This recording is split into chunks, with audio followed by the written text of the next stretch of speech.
Kasabay ng malawakang earthquake drill sa Metro Manila, nagsagawa naman ng tsunami drill ang ilang bayan sa Zambales at Maguindanao. Ito ay para makapaghanda ang mga nakatira sa tabing dagat. May report si Salima Refran.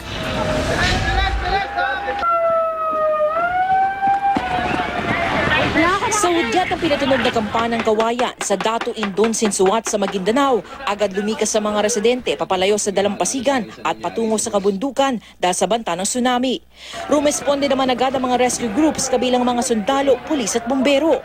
Sa aerial shot na ito, makikita pa ang pagresponde ng mga Coast Guard sa mga nalunod na tripulante at mangingisda. Marami ang kunwaring nasawi. Ang mga sugatan naman agad na nilapatan ng first aid. Taong 1976, sa karanas ng 7.2 magnitude na lindol na sinundan ng tsunami ang coastal areas ng Dos Maguindanao. Kaya naman, mahalaga raw ang mga gantong paghahanda. Ang ginawa na Metro Manila ngayong araw is ground shaking. Ngayon ground shaking po. So tayo lang ang nagsimulit ng tsunami. Ang initial assessment po, maganda yung kinalalabasan.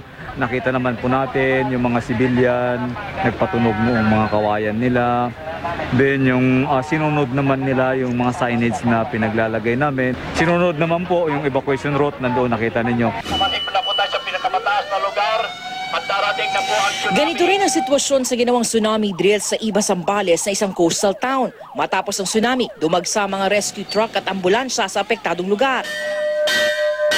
Sa hudyat ng malakas sa tunog, isa-isa nang lumabas ang kanilang tahanan at lumikas sa mga residente.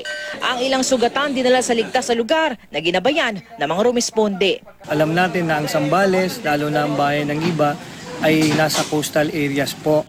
So dapat po maging handa ang ating mga mamamayan para kung sakali man dumating yung mga sakuna na kinakatakutan natin ay alam na po ng mga mamamayan natin ang mga dapat nilang gawin. Salima Refran, GMA News.